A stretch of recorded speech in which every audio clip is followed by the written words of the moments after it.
Bonjour et bienvenue à cette capsule de modélisation statistique. Donc, dans cette vidéo, on va discuter d'un modèle linéaire généralisé pour des variables binaires avec une fonction de liaison particulière, la fonction logistique, qui va nous donner donc la régression logistique pour modéliser des observations qui prennent des valeurs 0 1. Donc, si notre variable réponse est binaire, on va supposer que les données suivent une loi Bernoulli de paramètres, donc le taux de succès, la probabilité de succès, pi i, qu'on va dénoter yi suit un binomial pi i, donc le nombre de... C'est la même chose qu'une loi binomiale avec un essai. Et pour la loi Bernoulli, l'espérance et la probabilité de succès coïncident. Donc, pi, c'est aussi notre paramètre mu, donc notre moyenne pour chaque individu. Et ce paramètre-là va varier en fonction des variables explicatives. On doit aussi choisir, donc, outre les prédicteurs linéaires et le choix de la variable réponse, on doit choisir une fonction de liaison. Et ici, on va choisir la fonction de liaison canonique, qui est la fonction quantile de la loi logistique, logit, qui est le log de la cote, qui ici va lier l'espérance de notre variable réponse et le prédicteur linéaire état i. Donc, le modèle logistique spécifie quoi? Donc, le log de la cote des probabilités de succès est à l'échelle du prédicteur linéaire. Et si on veut exprimer plutôt, avoir un modèle pour la probabilité de succès en fonction du prédicteur linéaire, on obtient donc cette formule. Donc, ça nous donne l'expression pour l'espérance, mais la question, c'est évidemment, cette fonction n'est pas linéaire, de prime abord, mais à quoi elle ressemble et qu'est-ce que ça nous apprend donc sur la relation entre pi et eta i, et donc aussi sur les variables explicatives et leur impact sur la moyenne. Donc, voici la fonction de la répartition de la loi logistique. Donc, vous voyez sur l'axe des x, vous avez le prédicteur linéaire, qui est la somme, la combinaison linéaire des bêta et des x. Et vous avez la probabilité de succès sur l'axe des y, qui varie entre 0 et 1.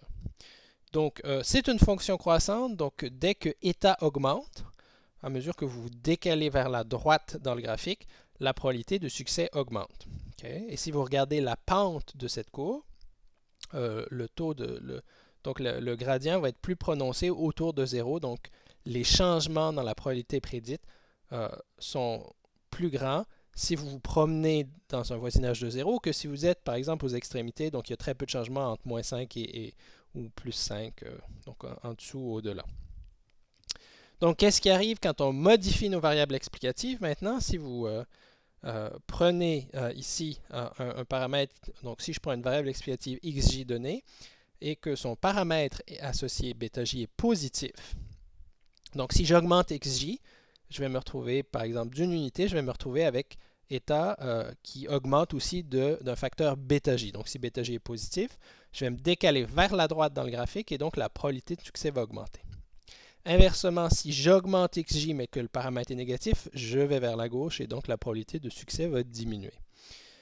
Et comme on l'a dit, cette relation-là, donc forcément entre états mais aussi entre x, parce que les x et les états sont tous les deux à la même échelle, est une relation non linéaire. Donc le taux de changement dépend de l'endroit où vous êtes sur le graphique, ce qui pourrait rendre l'interprétation peu commode. Heureusement, l'utilisation de la fonction de liaison logistique nous donne une interprétation naturelle en termes de cote et de rapport de cote. Donc, qu'est-ce que sont ces termes? Donc, rappelez-vous, la fonction de liaison, on a dit que c'est le log du rapport pi sur 1 moins pi, et ce ratio probabilité de succès sur probabilité d'échec, on appelle ça une cote. Okay, donc, si vous avez fait des paris, par exemple, on parle souvent de la cote. Par exemple, pour un pari qui va gagner une élection, quel cheval va finir la course en premier, etc.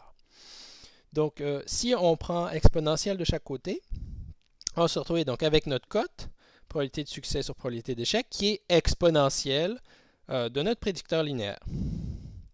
Donc, ici, la cote, on va avoir le succès par rapport à l'échec. Vous auriez pu aussi changer l'interprétation. Et qu'est-ce que ça fait? Ben, vous vous inversez tous les termes et donc vous auriez la même chose. Si vous faites un modèle pour la probabilité d'échec, tous les coefficients vont changer de signe, tout simplement. Mais on va donc se concentrer sur le cas succès sur échec et sur la cote. Donc, qu'est-ce que représente la cote? Donc, on a dit c'est un modèle qu'on avait ici, on avait log de la cote, mais la cote pour une variable binaire, c'est donc le rapport probabilité de succès sur d'échec. Donc, si la cote est égale à 1, c'est-à-dire que vous avez autant de probabilités de succès et d'échec, et comme ces deux probabilités-là sont complémentaires dans le cas d'une variable binaire, vous pouvez faire un rapide calcul et vous voyez que vous devez forcément avoir, puisque les deux probabilités somment à 1, vous devez avoir une probabilité d'une demi de part et d'autre. Okay, donc pour succès et pour échec. Une cote inférieure, par exemple une cote de 1 quart, ça vous renseigne, donc si une cote de 1 quart, ça veut dire que vous avez 4 pour 1, et donc si vous avez 4 parties pour 1 pour échec et 1 pour succès, donc la probabilité de succès doit être de 20%. Inversement, une cote de 4, ça vous donne donc une probabilité de succès qui est de 0,8. Okay, donc plus votre cote est élevée, plus la probabilité de succès est près de 1. Et donc, notre interprétation des paramètres sera en termes de rapport de cote. Donc ici, donc déjà la cote, l'ordonnée à l'origine, donc exponentielle de l'ordonnée à l'origine, quand je fixe toutes les valeurs des variables explicatives à 0, variables catégorielles, donc les variables binaires associées qui sont égales à 0, donc catégorie de référence, variable continue égale à 0, j'obtiens la cote de y quand x égale à 0, qui est exponentielle de bêta 0. Et donc, si on fait le calcul, je me retrouve avec une probabilité de succès quand x égale à 0, qui est donc exponentielle de bêta 0 sur 1 plus exponentielle de bêta 0. Hein? Donc, je reprends la formule. La cote est exponentielle bêta 0 et la probabilité, c'est tout simplement la fonction expid de bêta 0. Donc, c'est la même interprétation que dans la régression linéaire, dans le sens où il est possible que vous n'ayez pas une interprétation logique ou cohérente quand tous les x sont égaux à 0. Si vous avez la variable âge, par exemple, c'est rarement le cas que ça sera interprétable avec âge égal à 0 ou les années égales à 0. Dans ce cas-là, le paramètre est nécessaire au modèle, mais il ne s'interprète pas. On aura aussi, donc, concentrons-nous pour le moment sur le cas d'une seule variable explicative x. Donc, qu'est-ce que représente le coefficient bêta 1 ou exponentielle de bêta 1? Parce qu'on s'intéresse ici à la cote. Donc, si j'augmente x de une unité, donc je passe de petit x minuscule, à x minuscule plus 1. Okay, on peut voir donc qu'est-ce qui arrive. Vous vous retrouvez donc avec, si j'écris le modèle en termes de cote, okay, vous avez exponentielle de bêta 0 plus bêta 1 x plus bêta 1. Et donc, c'est exponentielle de bêta 1 fois la cote quand x est égal à petit x. Et donc, si je fais le rapport de cote, donc la cote quand la variable explicative est égale à x plus 1 par rapport à la cote quand la variable explicative est égale à x, j'obtiens donc ce facteur de exponentielle bêta 1. Donc, si bêta 1 égale à 0, pas d'effet, le rapport des cotes vaut 1, donc x n'impacte pas la cote de y. Si c'est positif, exponentielle d'un terme positif va être supérieure à 1. Donc, quand x augmente, la cote de y augmente. Okay? Donc, ça veut dire que la probabilité de succès augmente également, comme on l'a vu dans le graphique. Si bêta 1 est négatif, le rapport des cotes augmente d'un facteur exponentiel bêta 1. Et là, ce sera inférieur à 1. Donc, la cote va décroître. Okay? Je me déplace, la probabilité de succès décroît.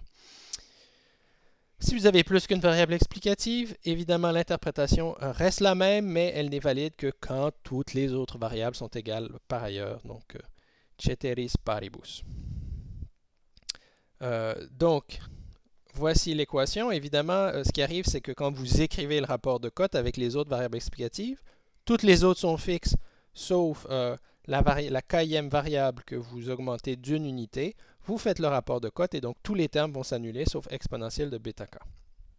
Okay, donc, si vous augmentez xk d'une unité et que toutes les autres covariables sont fixes, leur valeur reste constante, la cote de y est multipliée par exponentielle de bêta k. Et comme on l'a dit, Ce coefficient-là étant plus grand que 1, ou quand bêta k est plus grand que 0, vous avez une augmentation de la cote et inversement, si bêta k est négatif ou si exponentielle de bêta k est inférieure à 1, vous avez une diminution de la cote.